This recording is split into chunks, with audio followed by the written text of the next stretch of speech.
유튜브 시청자 여러분 안녕하십니까. 자한전의 도론도단의 시간입니다. 방사님 안녕하십니까. 안녕하십니까? 예, 여러분 오늘의 주제는 해능 당시 세계 불교라는 주제로 가지고 오늘 도론도담을 나눠보도록 하겠습니다. 예, 여기가 어디냐 하면요. 일단 저 해운대에서 미포를 지나서 달맞이 고개로 쫙 이렇게 찻길로 올라오시면은 최정상부거든요. 최정상부. 자, 여기 이렇게 이 플랜카드를 보시면은 2023년 미세먼지 저감 공익 숲가꾸기 사업 송정 중동지구 23년 12월 22일까지 한답니다. 시행은 부산광역시 해운대구청이고요. 시공사는 뭐 이렇네요. 야, 근데 이거 공익 숲 가꾸기는 좋은데 미세먼지 저감은 여기는 해당 사항이 없는 것 같습니다. 여기 와보시면 알겠지만 공기 무지하게 좋습니다. 엄청 좋습니다. A 플러스급입니다. A 플러스급. 미세먼지 전혀 걱정하실 필요가 없습니다. 왜냐? 바다 쪽에서 바람이 쫙 불어와서 여기 앞에 딱 서면은 미세먼지 전혀 걱정 없습니다. 미세먼지는 반대 방향으로 갑니다. 예, 아주 좋습니다.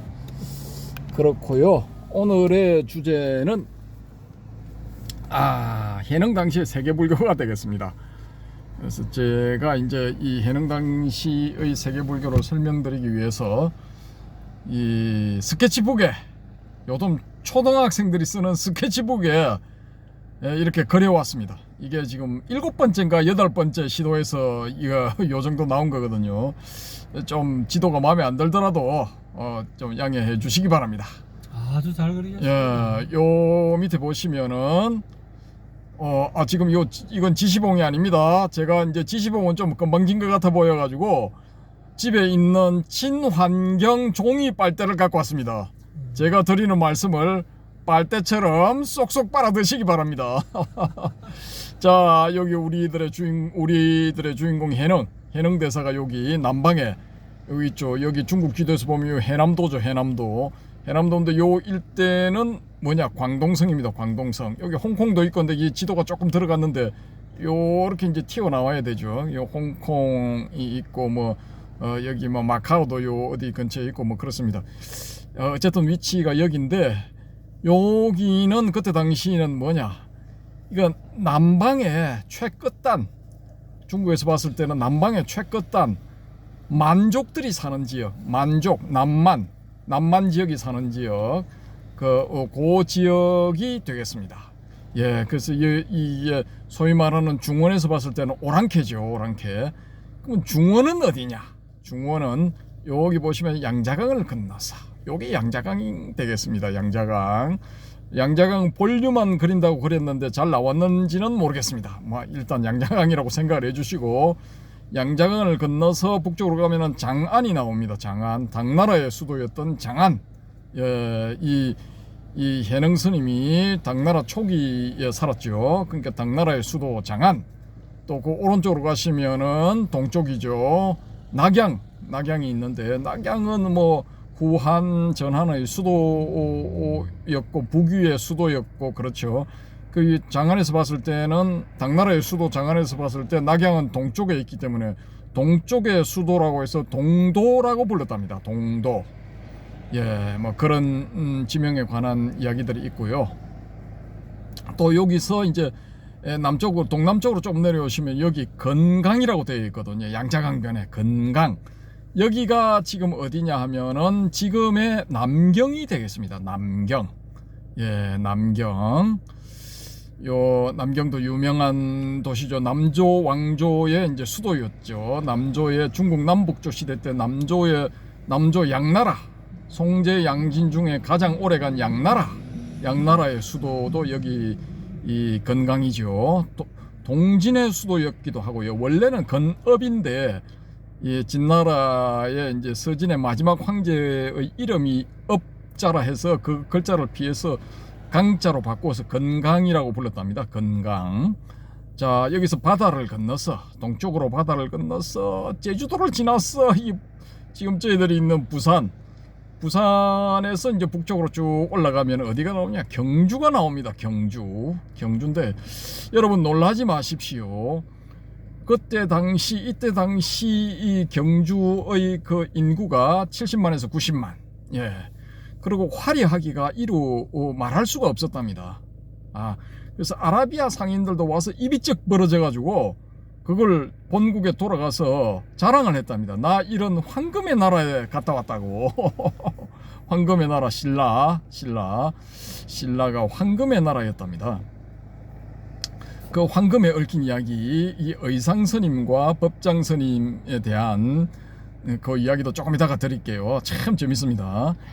이 경주가 이때 당시에 4대 도시, 전 세계 4대 도시의 하나였답니다.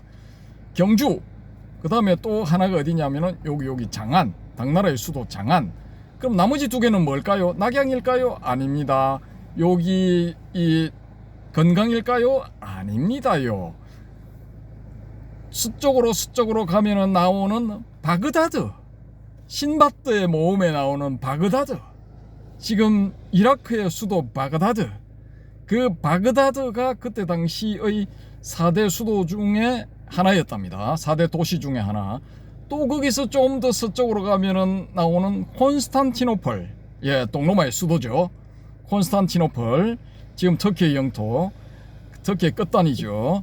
거기도 아주 번성한 도시였답니다. 그래서 콘스탄티노플, 그 다음에 아까 이라크의 수도 뭐라고 했죠? 바그다드, 그 다음에 당나라의 수도 여기 장안하고 또 동쪽으로 와서 신라의 수도 경주, 이렇게 해서 그때 당시의 세계 4대 도시, 서력기원 7세기경의 세계 4대 도시가 되겠습니다. 그리고 지난번에 제가 현재 경주의 인구를 한 3만 정도로 말씀드렸는데, 댓글상에서는 이 어필을 하시는 분이 없는 거 보니까 우리 도론도담의 독자들 중에는 경주분이 안 계신 것 같습니다. 저 경주 출신 해오롬님 반성하세요. 예? 죄송합니다.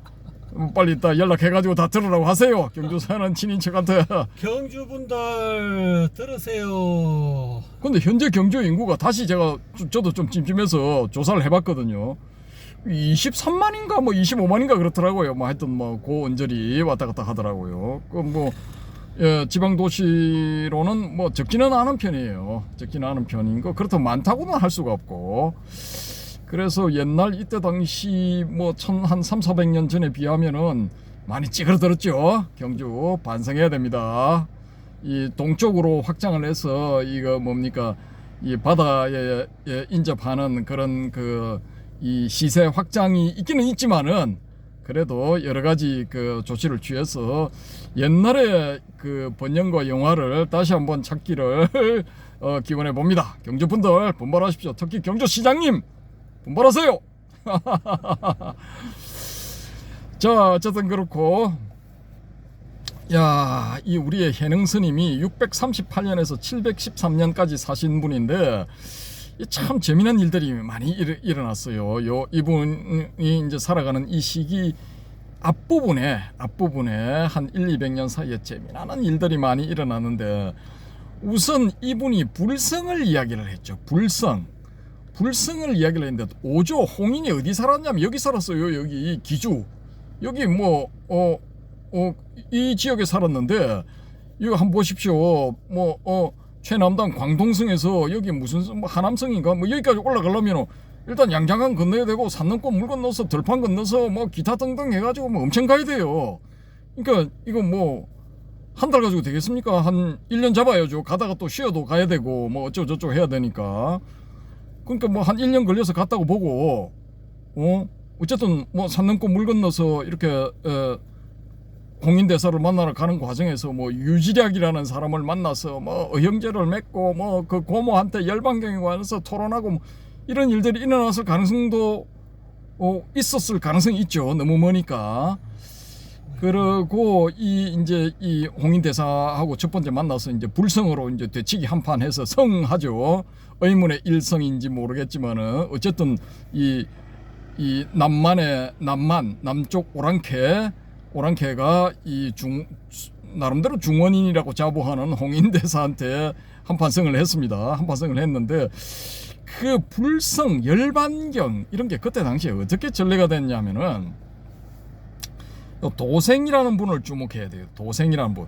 이분 언제 태어났는지 몰라. 근데 434년까지 사셨어. 근데 이 도생이라는 분이 참 놀라운 분이야. 예, 이 놀라운 분인데 왜 놀라운 분이냐? 이분이 처음 출가해가지고 이리저리 떠돌다가 남쪽에 그 여산해원이라고 유명한 그 스님이 한 분 계셨는데 그분 밑에 제자가 돼서 몇 년 배우다가 아이고 씨 여기 뭐 생활도 빡빡하고 에이 뭐 실정도 나고 해서 장안으로 한번 가보자 해서 양장강을 건너서 뭐 산 넘고 물 건너서 장안으로 갑니다. 장안으로 가서 그때 당시에 누가 있었냐? 여기에 이 역경의 귀재, 역경의 천재 구마라집이 판을 벌리고 있었어요. 역경판을 벌리고 있었어요. 거기 가서 또 몇 년을 배우는데 그걸 배우다 보니까 또 여기하고 뜻이 안 맞아가지고 또 여기 나와가지고 다시 그 여산 해원 스님한테 또 돌아와. 양자강 남쪽으로 또 내려와. 그렇게 했다가 뭐 거기서도 또 뜻이 안 맞아가지고 쫓겨났는데 왜 쫓겨났느냐? 양반이 한 이야기 중에 천재성불론이 있어요. 이찬티카 일천재도 성불할 수 있다고 말한 거야. 근데 그때 당시에는 일천재는 성불을 못해. 왜? 일천재는 선근이 끊어졌기 때문에. 왜 선근이 끊어졌느냐? 온갖 나쁜 짓, 거짓말 이런 건 도맡아서 하고 전문이 그거야. 거짓말, 나쁜 짓 그런 거 하고 그 다음에 불교를 무지하게 미워하고 싫어하고 공격하고 없애버리려고 하고 온갖 그런 불교에 대한 적대적인 행위를 도맡아 해. 그런 이찬티카 일천재 혹은 천재는 성불할 수 없다라는 이야기가 쫙 퍼져 있었는데 이 양반이 무슨 소리 일천재도 성불할 수 있어 딱 해버렸은 거예요. 그러니까 미움털이 확 박혔어. 그때 당시에 이 성속들한테 미움털이 확 박혀가지고 야 저놈 쫓아내래. 아이 그래 갈게 해가지고 쫓겨났어요. 쫓겨나가지고 이 넓은 중국 대륙을 동가숙 서가시 가고 뭐 남쪽으로 갔다가 북쪽으로 갔다가 뭐 왔다 갔다 하다가 그 과정에 이 양반이 또 무슨 말을 했느냐? 야 도노성불을 이야기했어요. 도노성불. 성불은 차츰차츰 닦아서 되는 게 아니라 어느 날 갑자기 된다. 어떤 식으로? 이 바위 위에서 저 바위로 건너뛰는 식으로 어느 날 갑자기 순식간에 순간적으로 성불을 하는 것이다. 이런 주장을 딱 했어요. 그런 주장을 하고 또 뭘 주장을 했느냐? 선업불수보. 선업, 착한 업을 쌓는 것은 불수보, 과보를 안이 받을 수도 있다. 이런 주장을 했어요.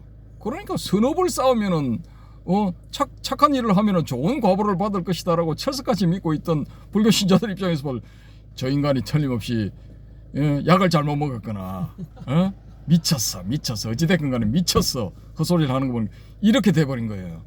이게 그렇게 되니까 이게 왕따 신세가 된 거지. 이 남쪽에서도 왕따 북쪽에서도 왕따 하다가 어찌 가다가 이제 도노성불을 이야기를 하면서 이제 서서히 사람들이 이제 한 명 두 명 몰려들기 시작하는 찰나에 그때 이 단무참이라는 사람이 와요. 단무참이라는 사람이 딱 와가지고 뭘 번역해내느냐? 소위 말하는 대반열반경을 딱 번역을 해내. 이게 남방계의 대반열반경이 아니에요. 마하니빠나 숫다. 이 빨리로 마하니빠나 숫다. 이게 아니야. 이게 아니고 이 대성불교에서 말하는 마하 니르바나 수트라 대반열반경을 양반이 번역을 해냅니다. 근데 여기 번역을 해내고 딱 보니까 도생이 이야기한 게 여기 다 나와 있어. 일천재 성불할 수 있어. 왜? 일체 중생이 시류불성이기 때문에. 야, 아니 도생 이분의 말씀이 맞았네. 야, 이분이 보통 분이 아니라 신인이다. 거의 신급이다 해서 사람들이 와 몰려들어 버린 거야.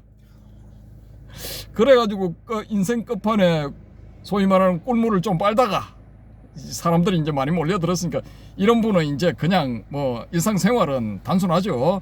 근데 이제 표현을 그렇게 하는 겁니다. 웅성웅성 문화가 북적이니까. 그렇게 해서 본격적으로 좀 이렇게 재미를 보셨으면 됐을 건데 막 그냥 몇 년 뒤에 입적을 하셔.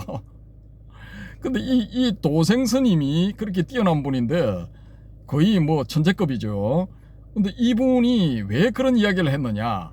이분이 그런 이야기를 하도록 근거를 제시한 사람이 누구냐? 이 법편이라는 스님이야. 법편 스님.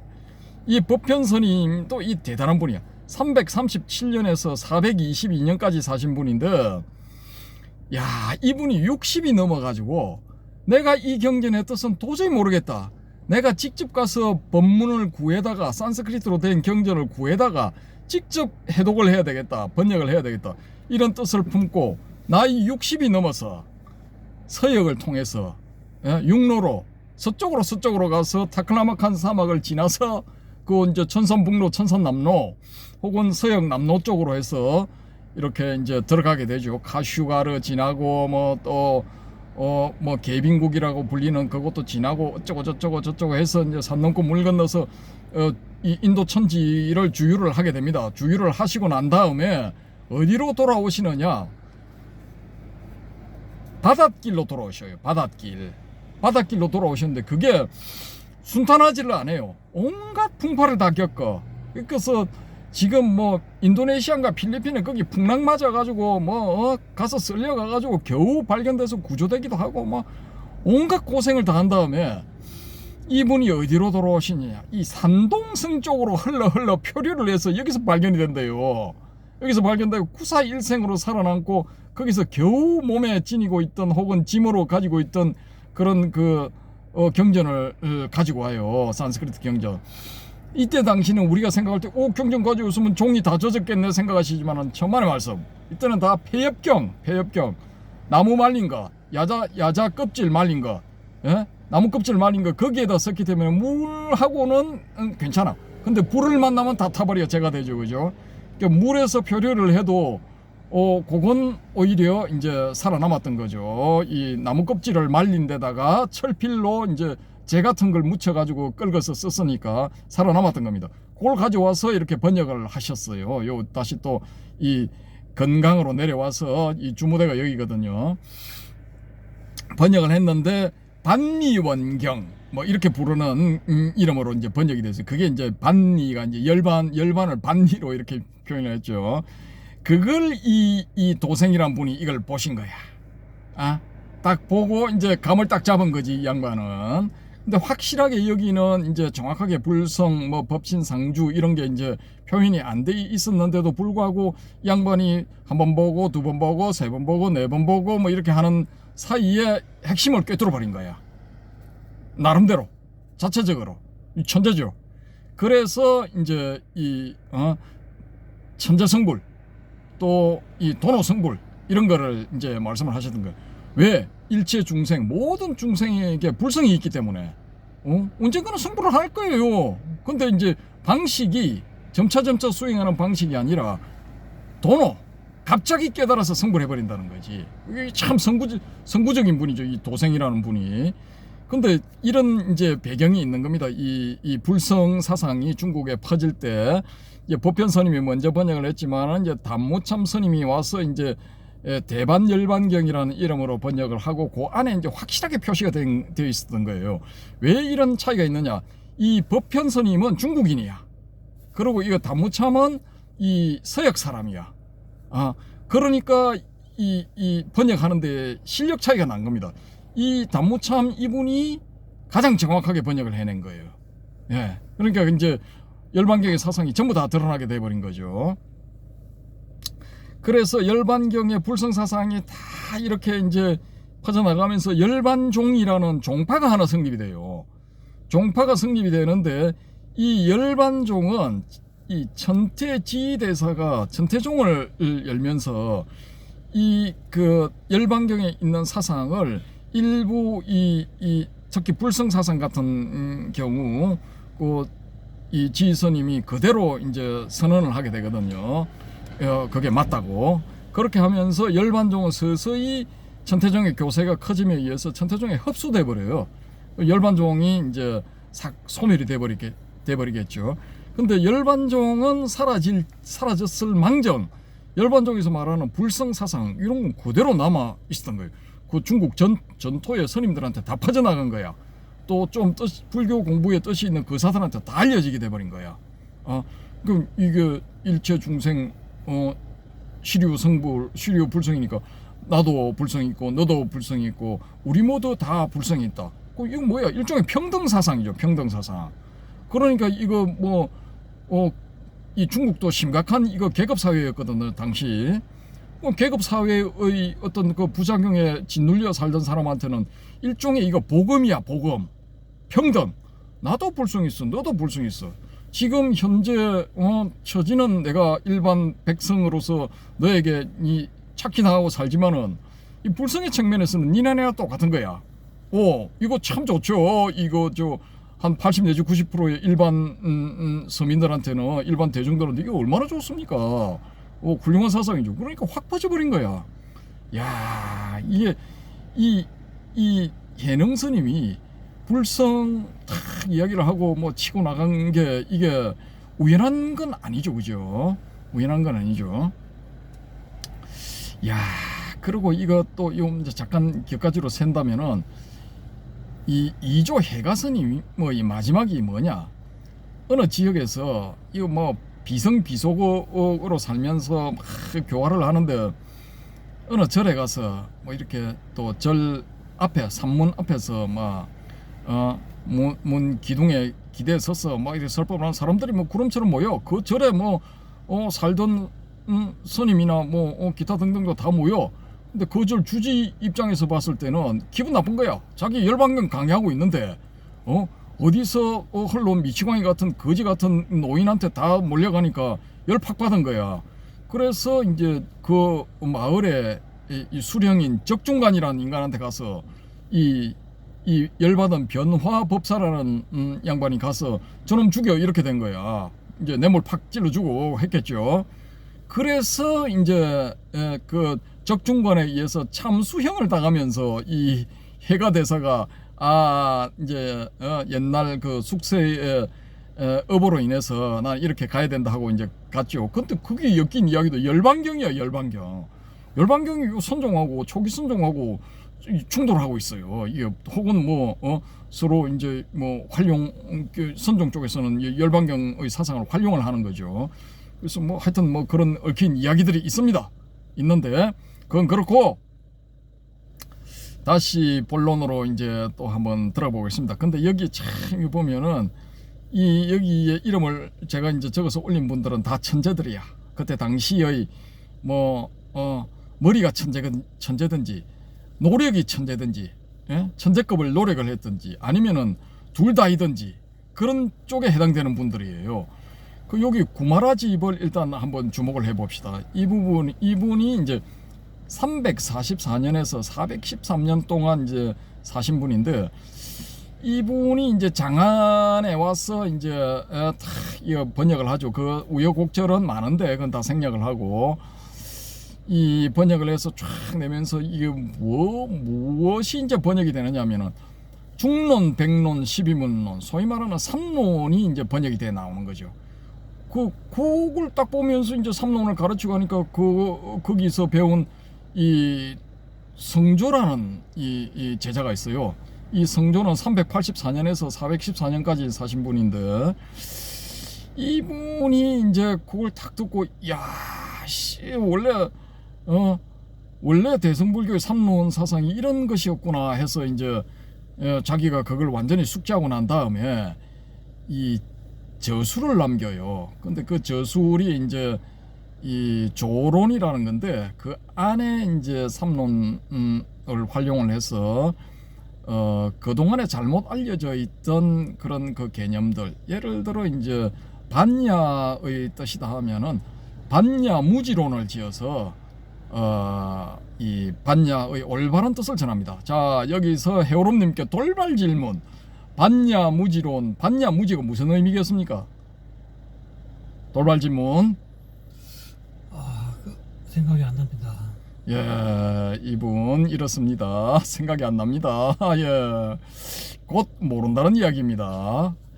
자, 이 성조 스님이 지은 또 하나의 이제 그 저술이 뭐냐? 부진공론이란 게 있습니다. 부진공론. 10여 년 전에 제가 우리 해오름님께 부진공론 이런 게 있다고 말씀을 드리니까 이분이 대뜸 내 같으면은 무진공론이라고 하겠다라고 이야기를 하시거든요. 하도 어이가 없어가지고 그래 그것도 괜찮다고 했는데 이분은 이 성조에 대한 정보가 전혀 없었던 거야 그때까지. 맞죠? 맞습니다. 근데 이 부진공론이 뭐냐면은 이때 당시에 요때는 유교의 선비들도 그렇고 도가의 도사들도 그렇고 불교에 대해서 조금씩은 알고 있어야 돼. 교양 수준으로. 그러니까 알고 있어야 돼요. 그래야 행세를 할 수가 있어. 왜? 지식인으로서 철학계에서 당시의 사상계에서 행세를 할 수가 있어. 근데 그 양반들하고 또 일부 불교 신자들, 스님들 사이에 어떤 현상이 있었느냐. 이 공을 무로서 설명하는 그런 게 일반화되어 있었어요. 그러니까 도가의 사상 혹은 소위 말하는 현학적인 기조에서 이 공을 해석을 했던 겁니다. 그런데 삼론 사상을 구마라집 스님한테서 번역 과정을 통해서 섭득하게 된 이 성조 스님이 그걸 이제 잘못됐다라고 하면서 바로잡는 과정에서 주장한 게 뭐냐? 바로 부진공이라는 겁니다. 부진공. 이게 부진공이 아니고 부진공입니다. 부진공. 유니무니 하지만은 유무가 다 이 인연에 의해서 생긴 것이기 때문에 이런 것은 참다운 것이 아니다. 즉 부진이다. 아니불 참진이죠. 그 부진이다. 그 부진인 것은 뭐냐? 그것이 곧 공이다. 이런 식의 설명을 한 거예요. 그렇게 하면서 이 양반이 부진공론 이렇게 쳤는데 이 우리 해오롬님은 부진공론, 부진공 이렇게 팍을 따고 야 부진공 진공도 아니다. 참다운 공도 아니다. 하기보다는 무진공 참다운 공도 없는 것이다. 이렇게 보는 게 더 정확한 것이지 않느냐라는 주장을 하신 거예요. 그러니까 이게 이제 이 한자어는 아다르고 어다른 거죠. 그러니까 미리 이제 성조에 대해서 파악을 하고 있다면은 이제 그런 말들이 안 나왔겠죠.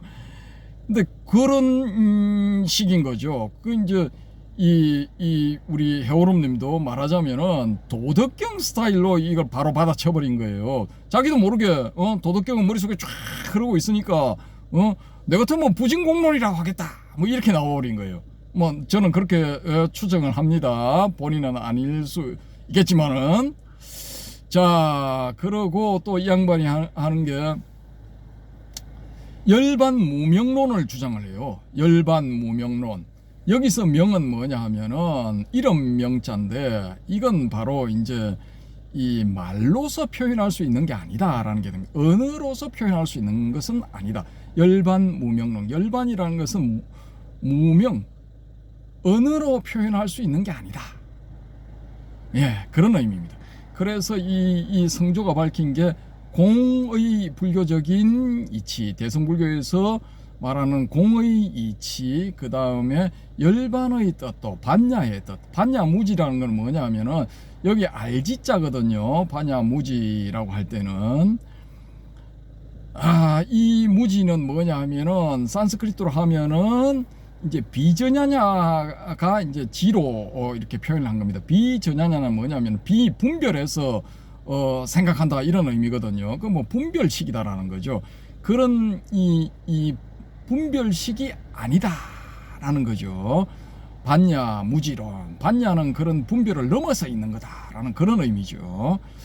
그래서 이제 요 성조를 기점으로 해서 성조가 낸 이 세 가지 논문을 기점으로 해서 도교나 현학을 사용해서 이 불교를 해석하는 그런 풍조는 점점 약해지고 이 불교 대성불교 본래의 그런 뜻을 살리는 그런 경향이 강해졌다. 뭐 그렇게 되는 겁니다. 그렇게 되는 건데 이 구마라집, 성조 이렇게 내려오는 이 삼론학, 반야, 중관에 관한 이 계통은 누가 이걸 이어받느냐 하면은 여기 보시면은 성랑이라는 스님이 이어받습니다. 성랑 450년에서 530년까지 사셨다는 분인데 이 입적하신 연도는 정확하지는 않습니다. 정확하지는 않는데 대충 뭐 이렇게 봅니다. 근데 이분이 이제 고구려 스님입니다. 고구려 스님인데 넓은 물에 가서 한번 놀아보자 해서 이제 이 중국으로 뭐 수나라인지 뭐 당나라인지 이거 오셨는데 수나라 시기가 되겠네요. 수나라 시기에 오셨는데 아니면 그보다 좀 일찍일 수도 있겠네요. 그렇게 해서 쭉 이렇게 이제 여러 사부들한테 배웠는데 그 계열이 뭐냐? 이 구마라 집하고 이 성조 계열로 내려오는 삼론을 이분이 이 성랑 스님이 배우신 거예요. 그 탁 배우고 난 다음에 이제 어디로 내려왔냐? 양자강을 건너서 강남으로 내려온 거예요. 이 양자강 남쪽을 강남이라 했거든요. 황하는 하니까 황하의 남쪽은 하남, 황하의 북쪽은 하북 이렇게 되죠, 그죠? 여기 이 양자강의 남쪽으로 내려오셨는데 그때 양나라의 불심천자 누굽니까? 양무제한테 이제 우대를 받아서 좋은 대우를 받으면서 삼론을 전달을 했죠. 이분의 제자가 누구냐? 성전 스님이고 성전의 제자가 범랑. 이 범랑의 제자가 누구냐? 이 길장이라는 분이 이 가상대사 길장. 이분이 삼론현일이라는 책을 지는데 거기에 보면은 다 나와 모든 게 다 있어. 중국 삼론종에 대해서 알고 싶다. 그러면 가상대사 길장이 쓴 삼론현일을 구해다 보십시오. 이거 보시면 다 나옵니다. 저보다 더 박식하게 아실 수 있습니다. 저는 일부 핵심 내용만 알고 있고 나머지는 그냥 다 흘려버렸습니다. 어쨌든 간에 이 길장 스님이 여기서 이제 최고봉을 찍게 되는 겁니다. 삼론종의 최고봉. 이 길장 스님이 549년에서 623년까지 여기 이제 사시게 되죠. 그러니까 이걸 왜 소개를 드리느냐? 이 해능 스님이 활동할 당시에 이 대부분의 공부 좀 한다는 스님들 삼론에 대해서 다 알고 있어. 예? 삼론이 뭔지 다 알고 있어. 다 꿰고 있어. 그리고 이 참선수행, 소위 말하는 선수행으로 공부 수행한다는 이런 분들도 삼론에 대해서 알고 있어. 왜? 야, 여기 사상이 대단한 거거든요. 양변을 떠나서 있는 중도, 그걸 잡아야 된다. 그 중도를 잡기 위해서 수행을 하자. 이렇게 되는 거죠. 그런 분들은 이 삼론에 대해서 다 알고 있는 거예요. 그러니까 이 해능 스님 시기에 이미 열반경의 불성사상, 법신상주의 사상, 불신상주의 사상, 천재성불, 도노성불, 다 있는 거야. 이 또 삼론의 사상, 이 양변을 떠나라. 이런 거 다 있는 거야. 요것도 있죠. 그 다음에 또 한 가지 볼 수 있는 게 뭐냐? 자, 우리의 이제 이 현장 스님을 보셔야 돼. 현장 스님.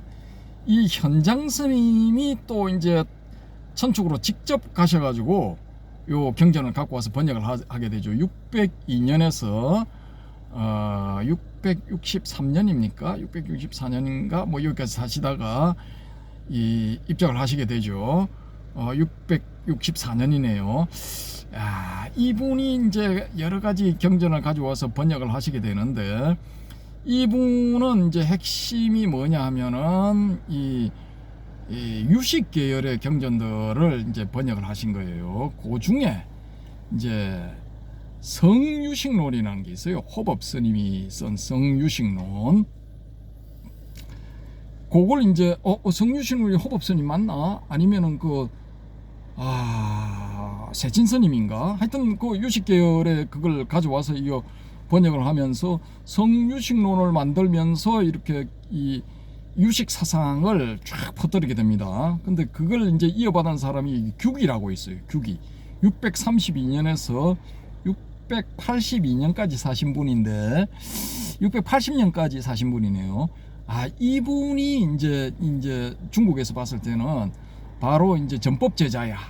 법을 이어받은 이제 법제자, 교종에서 법을 이어받은 법제자가 되겠죠.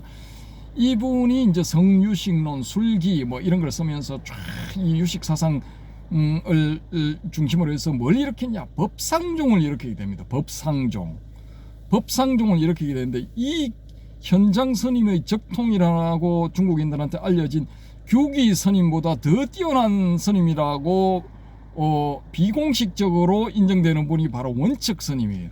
이분이 누구냐? 신라의 왕족으로서 출가한 분이야. 신라 스님.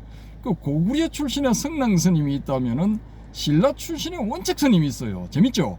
성랑 스님은 반야공사사, 원척 스님은 유식사상 각각 대가야. 이 성랑 스님은 실질적으로 이 삼론종의 종주, 사실상의 종주로 대우를 받고 있죠.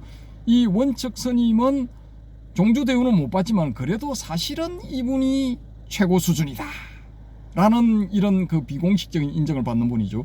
613년에서 696년까지 사신 분이죠. 그래서 여기 이제 법상종이 딱 들어왔는데, 이 규기 스님하고 원척 스님하고 차이는 뭐냐? 현장 스님은 이 호법 스님의 제자인 계현 스님한테 유식을 배웠어요. 그렇게 해서 이 성유식론을 이제 번역을 하게 되고, 거기에 이제 호법 계열의 그 주석이 들어가고 기타 등등 다른 논사들의 이제 주석도 붙이게 되는 거죠. 야, 그렇게 해서 이제 이 규기 스님까지 연결된 이 유식은 뭐냐 하면은, 핵심 사상이 우리의 인식에 비춰진 것. 그러니까 요 앞으로 보시면은 여기 뭐 나무도 있고 뭐 프랭카드도 있고 저 멀리 바다도 보이고 뭐 그렇죠, 그죠? 요런 것들이 저 외계 대상은 저건 빈 상태일지라도, 저건 공일지라도 저걸 인식하는 우리의 의식의 근본 바탕이라고 할 수 있는 마음은 있다. 그래서 그걸 이제 경공심유라고 하는데, 그런 식의 주장을 하게 되는 겁니다. 그런데 원척 스님은 뭐라고 주장을 하시냐면은, 무슨 소리? 거기 우리 마음에 비친 그런 것들까지, 그것도 일종의 상이기 때문에 그것까지도 다 없는 거야. 이게 경식 구공, 경도 공이고 대상도 경이고 그걸 보는 식도 공이다. 이 경식 구공을 주장을 하게 돼요. 그렇게 해서 이제 요 사실상은 살짝 이제 대립하게 되는 거죠. 이 인도에서도 그 두 주장이 대립을 하게 됩니다. 대립을 하게 되는데, 여기서 원척 스님하고 규기 스님이 그걸 가지고 대립을 하게 되는데, 공식적으로는 이제 규기 스님 성이지만은 비공식적으로는 원척 스님이 성, 이렇게 되는 거죠. 그래서 여기 이제 요 세 분은 이제 중국의 법상종에 대해서 이제 말씀을 하신 거죠. 그러니까 이 우리의 주인공 해능 스님이 활동할 당시 이미 법상종을 중심으로 한 유식 사상도 다 퍼졌던 거예요. 다 대부분의 스님들이 다 알고 있었던 거예요. 공부 좀 한다는 스님들 다 알고 있었던 거예요. 예. 자, 그러면은 이제 삼론종도 퍼졌고 열반종도 퍼졌고, 여기 요 세 분에 의해서 알려진 법상종도 퍼졌죠. 그다음에 요 밑에 보시면 법장이라고 있죠. 이분이 이제 현수 법장이라는 분인데 643년에서 712년까지 사신 분이에요. 이분은 무엇의 대가냐? 화엄경의 대가예요. 화엄경의 대가인데, 이분의 사부가 뭐냐면 지엄이라는 분이에요. 지엄이고, 그 사부가 누구냐면 그분 지엄 스님의 사부가 두순 스님인데, 요렇게 해서 탁 내려오면서 현수 법장까지 내려오는 과정에서 이분에 의해서 중국의 이제 화엄종이 확실하게 자리를 잡게 돼요. 확실하게 자리를 잡게 됐는데, 이분의 사형이 누구냐? 사형이 요 동쪽으로 가시면 나오는 의상대사. 이분이 이 현수 법장의 사형이에요. 지엄 스님한테서 같이 이제 배운 거예요. 그러니까 이게 그렇게 같이 배우면서도 이분의 이 사형 사제 간의 우애가 남달랐던 것 같아요. 의상 스님이 귀국하고 난 뒤에도 이 법장 스님이 궁금한 게 있으면 편지를 써서 산 넘고 물 건너 보내고 바다 건너서 이 신라 경주에 의상 스님한테 보내요. 이게 거의 1년인가 몇 달 단위로 계속되는데, 어느 순간 이 법장 스님의 편지를 받은 이 우리의 의상 대사께서 이 편지 답장을 보내면서 뭘 딸려 보냈냐? 황금을 보내. 양이 적도 안 해. 많은 양의 황금을 보내. 근데 제 추정상으로는 이 신라에 황금이 많았기 때문에 보냈다. 이거 말되죠, 그죠? 근데 여기 그때 당시에 기와집, 경주의 모든 집들은 기와집이고, 일부 집들은 그 기와에 금칠이 되어 있었다. 이런 기록이 남아 있거든요. 그 번쩍번쩍하는 빛을 내는 금 그걸 왜 이 서쪽에 이 자기 사제인 법장 스님한테 보냈을까? 아마 법장 스님이 불사를 일으키지 않았을까? 이 화엄종을 현창할 수 있는, 널리 알릴 수 있는 어떤 그 중심이 될 수 있는 절을 지으려고 하니 사형께서 좀 도와주십시오, 뭐 그런 편지를 보냈겠죠. 그러니까 황금을 보내는 거죠. 뭐 이 정도 되면은 뭐 가히 신라는 황금의 나라라고 할 수 있겠죠. 근데 이게 또 증명이 된 게 일제 시대 때 여기서 신라 땅에서, 옛날 신라 땅에서 경주 인근 뭐 이런 데서 뭐 금을 엄청 끌고 갔대요. 채굴해 갔대요. 뭐 무지하게 가져갔대요. 뭐 보니까 몇 톤인가 몇십 톤인가 뭐 그래 되더라고요. 그러니까 이 황금의 나라라고 불릴만 하죠, 신라는. 자, 경주시장님, 황금의 나라의 명성을 다시 되찾기 바랍니다.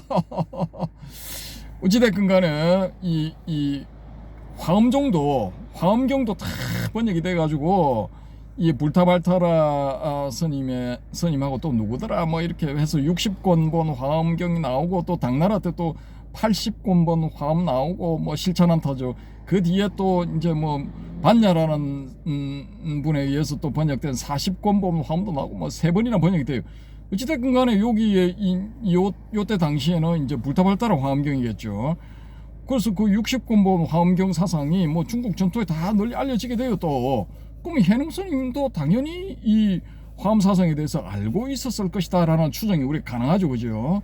그래서 뭐 중국에서 일어난 주요 종교, 이거 대부분 다 그 핵심 사상을 해능 스님이 알고 있었을 것이다 라는 추정을 우리가 해볼 만하죠, 그죠? 자, 거기서 이제 우리가 여기서 또 볼 수 있는 게, 빠진 게 뭐냐? 정토종이 빠졌어요. 정토종은 이 선도라는 분이 613년에서 681년입니까? 여기까지 사신 이 선도라는 분이 이제 딱 이게 정토종을 이 자리 잡도록 만드는데, 요 위에 이제 도자기예요. 자기 사부가 도자기고, 거기서 좀 이제 직접 배운 건 아닌데 그 위에 사부로 모시는 분이 이제 담란인가 하는 분이 있어요. 그래서 담란, 도작, 선도 뭐 이렇게 내려와서 3대 정도 내려오는 과정에서 여기서 이제 완전하게 정착된 정토종. 그냥 나무아미타불 관세음보살 하면은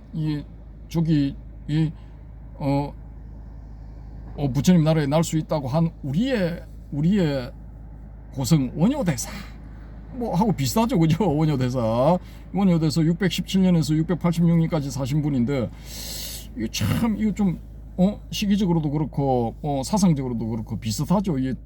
이 선도스님이 내세우는 거하고. 근데 이 선도스님은 이제 이 관무량수경, 아미타경, 또 뭐가 있죠? 이 정토조 3대 경전, 무량수경이네요. 그 3대 경전에 이제 아미타불 열심히 아미타불 하면은 저기 극락정토에 왕생할 수 있습니다 하지만은, 거기에 이제 이 아미타불의 좌협신과 우협시에 관세음보살이 나와요. 그러면은 뭐 틀림없이 같이 여기서 또 관세음보살도 유행했을 가능성이 높거든요, 이게. 그래서 이제 이런 이 정토종의 사상, 이런 것도 이제 해능스님한테 이제 다 이제 들어가 있었을 거다라는 거죠. 요것도 이제 정보 전달이 제대로 잘 됐을 거라고 우리가 가정을 한번 해봅시다. 해보고, 여기에 또 이제 주목해야 될 분이 누구냐? 신행이라는 분이에요. 이분은 540년에서 594년까지 수나라 말기까지 사신 분인데, 수나라 뭐 한 40년 갔습니까? 수나라 중기라고도 할 수 있겠네요. 594년. 수나라가 망한 게 618년에 망하잖아요. 그러니까 이 신행 스님은 이제 이 5호 16국 말기에서 이 수나라 초기, 중기 뭐 요때까지 사신 분이라고 볼 수 있는데, 이분이 주장하는 게 뭐냐? 제1계는 정법시대의 불자들, 제2계는 상법시대의 불자들, 제3계는 말법시대의 불자들. 우리는 지금 말법시대인 제3계의 중생이다 라는 게 이분의 사상이에요. 이분의 생각. 또 여기서 이제 이분이 주장한 게 이제 이 보불 사상을 주장을 해요. 보경보불인데 모든 사람을 공경하고 모든 사람을 부처처럼 모셔야 된다 이 주장이에요 이분이. 여기 법화경에서 나오는 제가 좀 싫어하는 상불경 보살하고 똑같죠. 예? 상불경 보살이 만나는 사람마다 나는 당신을 가벼이 여기지 않습니다. 뭐 이거 하고 있는데 미친 사람처럼 그렇게 하니까 누가 물어본 거야. 왜 그렇게 이야기를 하는데 당신은 머지않아 성불하실 분이기 때문에 가벼이 여기지 않는 겁니다. 이렇게 이야기를 했잖아요. 그러면 법화경 사상하고도 이제 일종의 이제 통하죠. 통하는데 어쨌든 신행 스님 이분이 내세운 그런 신행 단체를 뭐라고 불렀느냐? 삼계교라고 불렀어요. 삼계교 신행 단체. 또 이 가르침을 삼계교라고 불렀는데 그렇기 때문에 이분의 사상을 요즘 말로 하면은 여러분의 재산은 여러분 것이고 나의 재산도 여러분 것입니다 하면서 자기가 가진 걸 막 나눠줘 사람들한테. 막 줘 전부 다 줘. 그리고 자기는 다 떨어진 옷에 누더기 같은 옷에 그냥 조롱박 하나 하고 지팡이 하나 짚고 천하를 돌아다니는 거예요. 그 일반 민중 입장에서 봤을 때는 뭐 사활이 멀다 하고 전쟁에서 꼭 끌려가고 뭐 가진 거 다 뺏기고 하는데 자기들한테 주는 사람도 있는데 저 사람이 스님이다 이거야. 저 사람이 주장해서 삼계교를 주장한다 이게. 말세의 중생은 서로를 부처라고 보면서 서로를 도와야 된다. 와 이거 최고 짱! 확 몰려버린 거야. 완전히 군중이 구름처럼 몰려드는 거야. 화엄종이고 나발이고 다 버려. 뭐 천태종이고 화엄종이고 뭐 법상종이고 이거 정토종이고 다 필요 없어.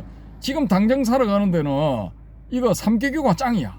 여기는 가면은 우리 걸 가져가는 데가 아니라 자기 걸 나눠주는 데야.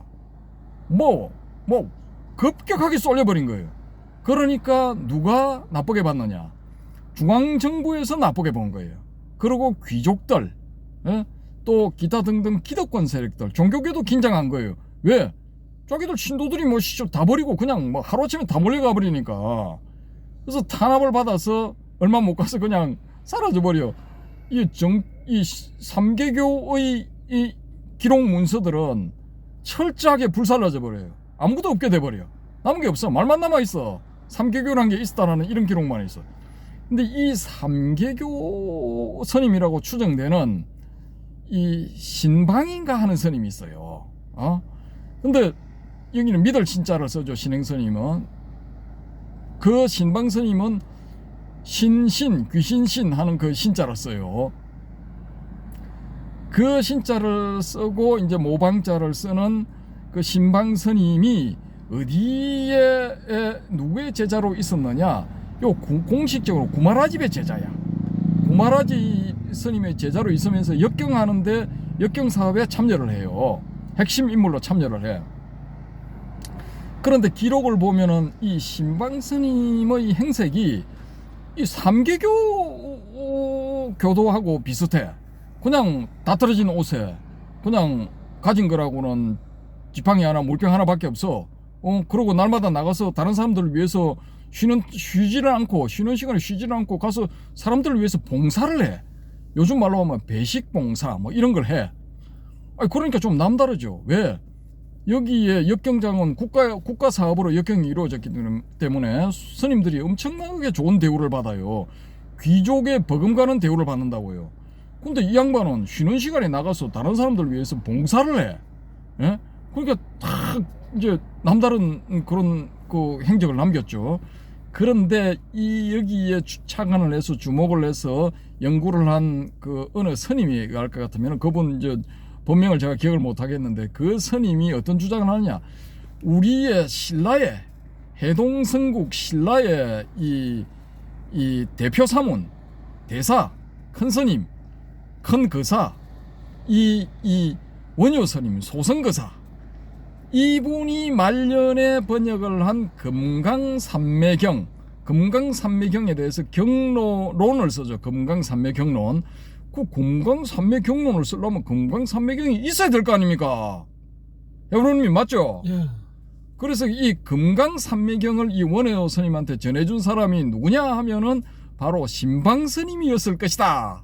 본인이 직접 갔든 아니면 사람을 보냈든 인편에 보냈건 원효 스님에게 전해줬을 것이다 라고 주장을 하는 스님이 지금 현재 계십니다. 살아계신 분입니다. 현재 이분이 연구를 많이 하셨어. 이 삼계교의 핵심 단어하고 금강산매경론에서 나오는 금강산매경에 있었다고 하는 그런 그 핵심 단어들하고 중복되는 게 있어요. 거기에 착안을 하신 거야. 근데 제가 보니까 그럴듯해요. 저는 이 설을 차용하고 싶어요. 신방스님에 의해서 전해졌다. 금강산매경이라는 경전이 전해졌다는 설이 이 지금 비주류설로서 이제 채택이 안 되고 있는데, 공식적으로 채택이 안 되고 왕따를 당하고 있는데, 저는 좀 가능성이 높다고 봅니다. 예. 그래서 이제 그때 당시 이 사상도를 핵심 키워드가 나타내는 거거든요. 그래서 이제 일단은 뭐 그렇다는 거고, 어쨌든 간에 이런 막 착한 대성불교의 여러 사상들이 이 해능대사의 정보망에 다 캐치가 돼 있었을 거다라는 거죠. 저는 그렇게 봅니다. 뭐 문자를 몰랐다 뿐이지 뭐 꼭 뭐 정보 전달에 문자만 있습니까? 말도 있잖아요. 말도 있으니까 그런 그 전언을 통해서, 전하는 말로서 다 이분이 이제 그런 정보들을 다 가지고 있었을 거다. 저는 이렇게 보는 거고요. 또 그래서 이제 이 해능은 뭐 한마디로 말하면 종합적인 그런 그 판단을 내릴 수 있는 아주 대단한 분이죠. 여기에 필적할 만한 분, 이제 남종 북종에서 이제 신수대사라고 보기도 하는데, 이 606년에서 뭐 706년까지 사셨다는 분인데, 이거 보세요. 홍인대사, 자기 싸브라는 홍인대사가 601년, 뭐 601년, 606년이면 5살 정도밖에 차이 안 나죠. 예? 그런데 제자로 들어가가지고 배운 거야. 근데 이분은 거의 뭐 100살 넘어 사셨다고 그러는데, 뭐 일설에는 뭐 110살인가 120살까지 살았다고 하기도 하고 하여튼 뭐 그런 분입니다. 근데 이 중국에서는 양자강 북쪽에 신수, 북종, 양자강 남쪽에 이 해능, 남종 이렇게 구분을 하는데, 제가 보기에는 이 해능대사에 필적할 만한 분은 우리의 원효대사이지 않을까, 저는 그렇게 보거든요. 왜냐, 이분은 그냥 보면은 남긴 저술이 너무 방대해. 그리고 지금 남아있는 거 22권, 20종 22권이라는 저서도 보면은 다양한 분야에 걸쳐 있어요. 삼론, 뭐 유식, 뭐 기본이야, 기본. 예? 정토도 있어. 왜?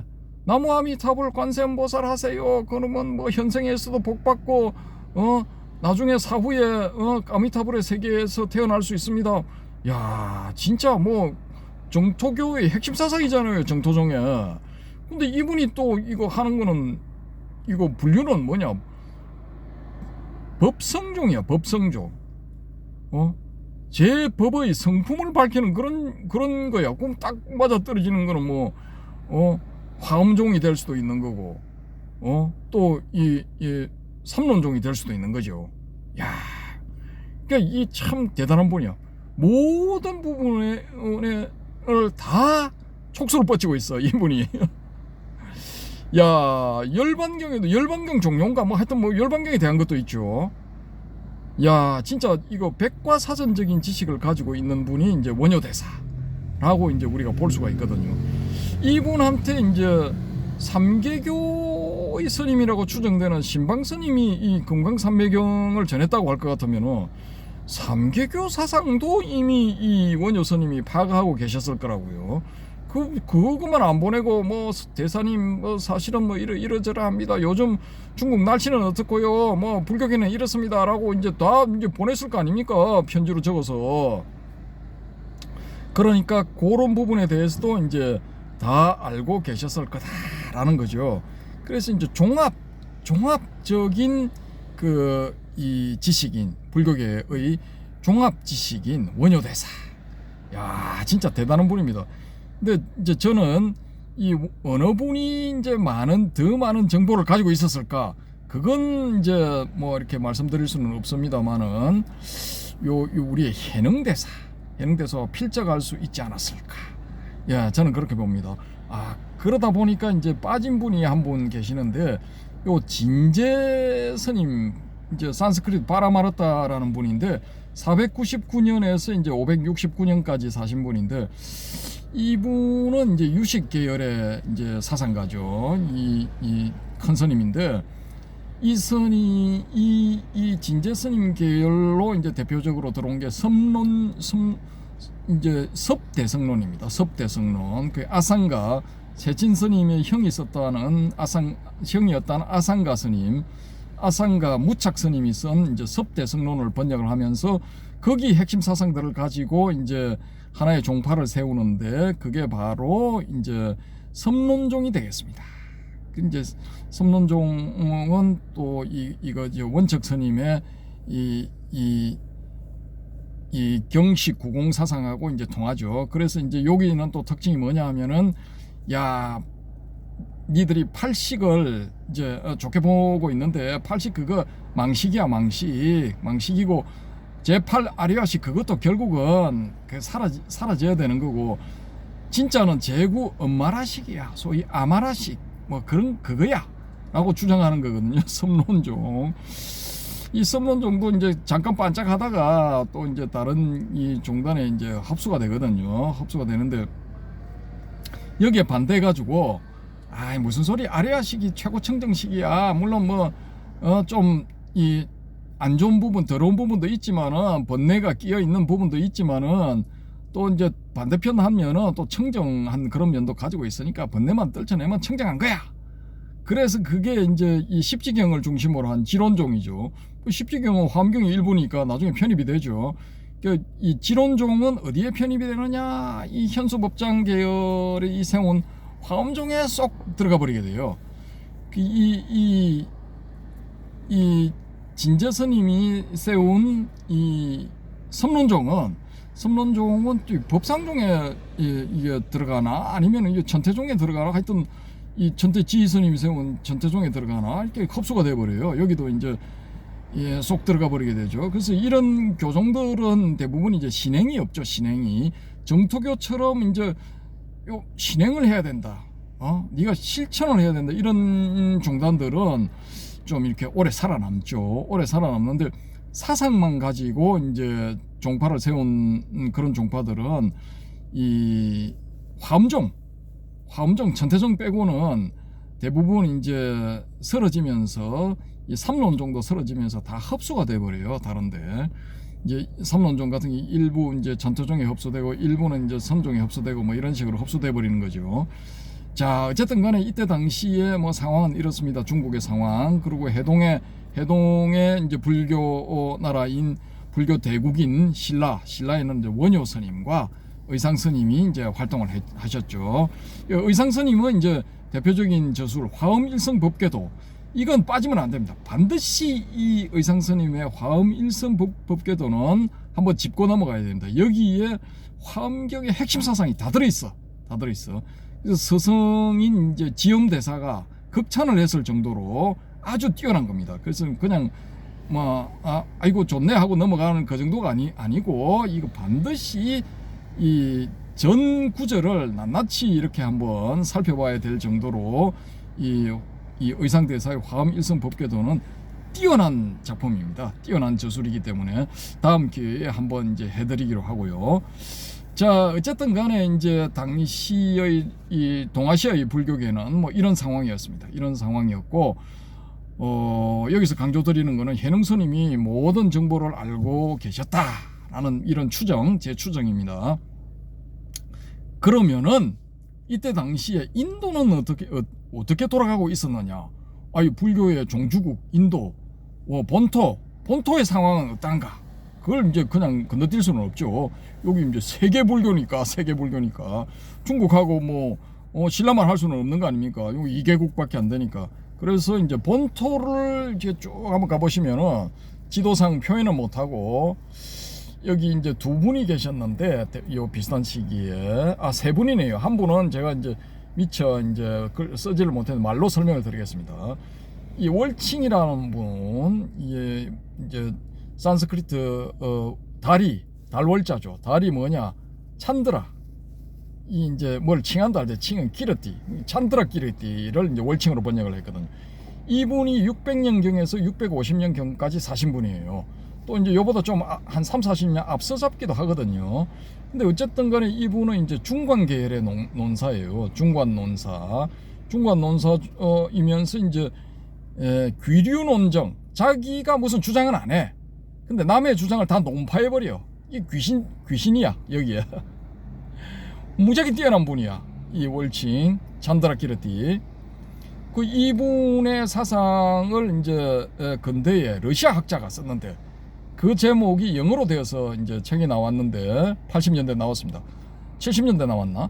부디스트 로직 해가지고 불교계에서는 이제 좀 돌아다녔거든요.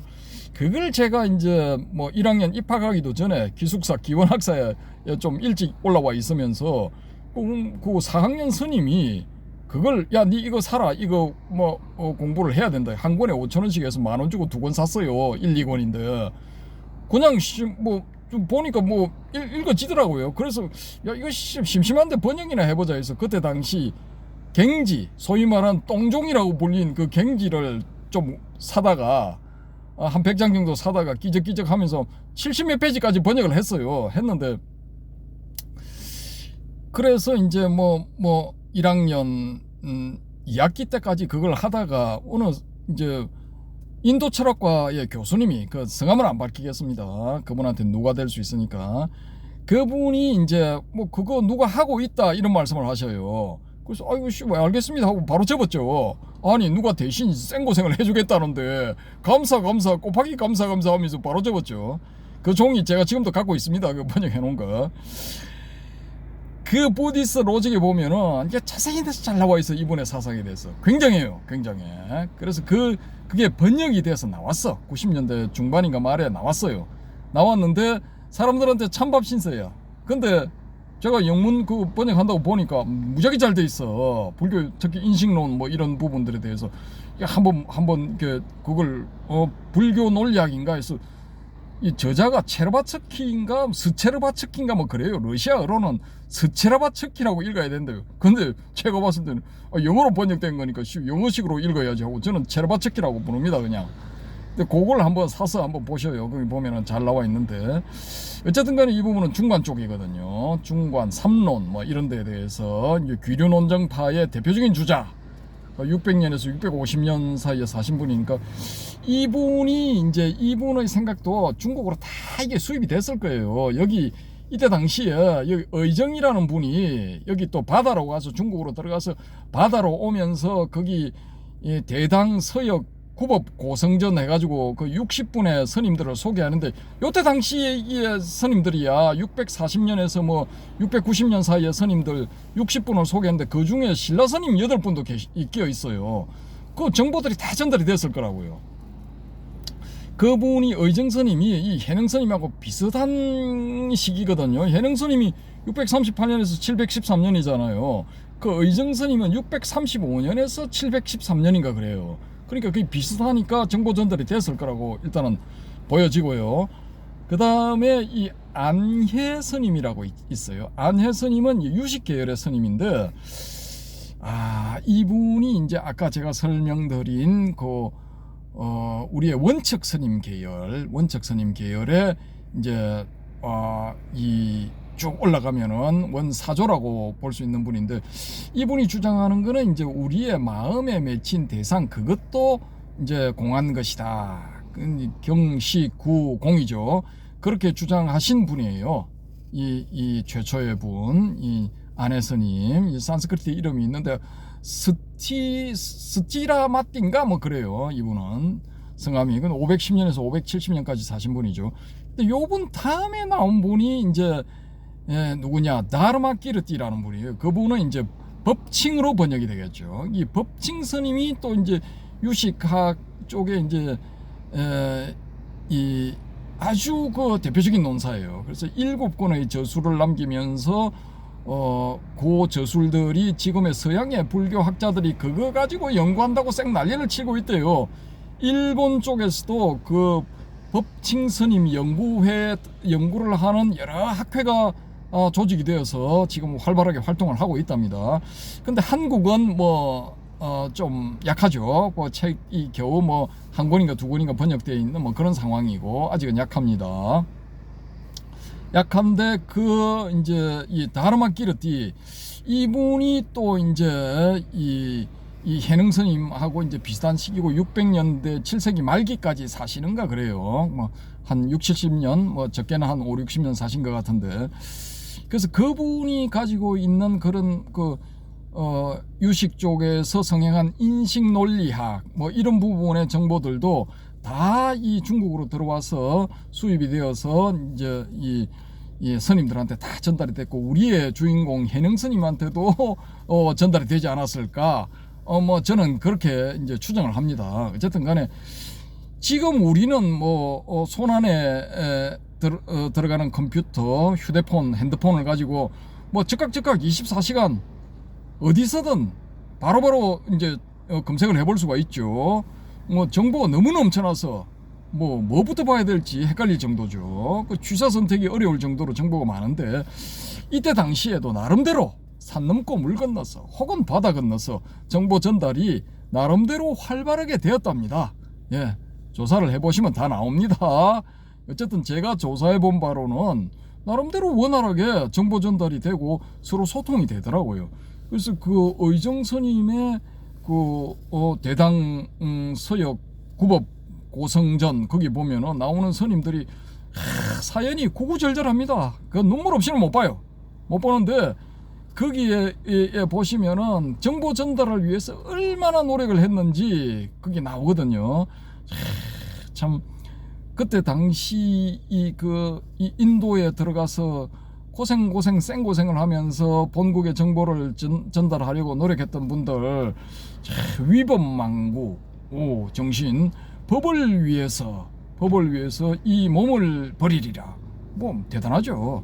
그래서 우리가 지금 생각할 때 이만큼의 정보 전달이 신속하고 대량으로는 안 됐겠지만은 이때도 나름대로 되고 있다는 거죠.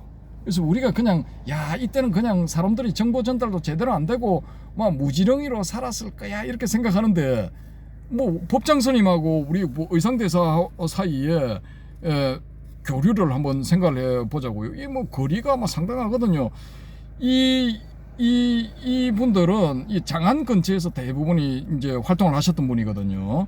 당나라의 수도 장안, 여기서 활동하셨던 분들인데, 산 넘고 물 건너서 동쪽으로 가서 또 바다 건너서 이 의상 스님한테 그것도 한반도에 동쪽에 치우쳐 있는 서라벌까지 전달을 하고 또 답장 받아가고, 황금도 좀 사형요 우리 불사하는데 지원 좀 해주세요.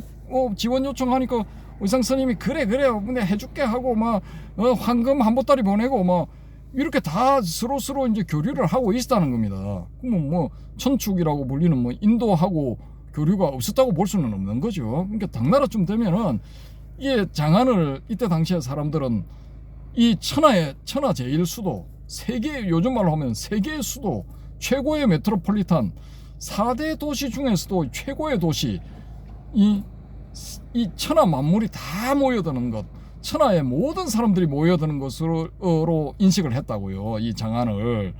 그러니까 이 정보 전달이 안 됐을 리가 없죠.